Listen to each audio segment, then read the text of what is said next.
বিসমিল্লাহির রহমানির রহিম। প্রিয় দেশবাসী, সবাইকে জানাই আমার সালাম। আসসালামু আলাইকুম।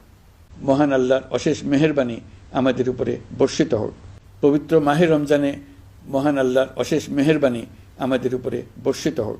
এবারের শবে কদরের পবিত্র রজনীতে মহান আল্লাহ যেন তাঁর সকল বান্দার মোনাজাত কবুল করেন তা প্রার্থনা করছি। একই সঙ্গে পবিত্র ঈদে সকলকে জানাই ঈদ মোবারক।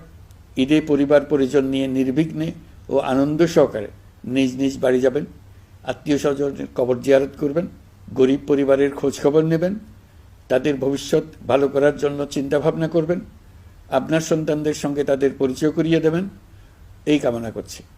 ঈদের জামাতে দলমত নির্বিশেষে সবাই যেন পরাজিত শক্তির সকল প্ররোচনা সত্ত্বেও সুদৃঢ়ভাবে ঐক্যবদ্ধ থাকেন, সেই জন্য আল্লাহর কাছে মোনাজাত করবেন, এই আহ্বান জানাচ্ছি।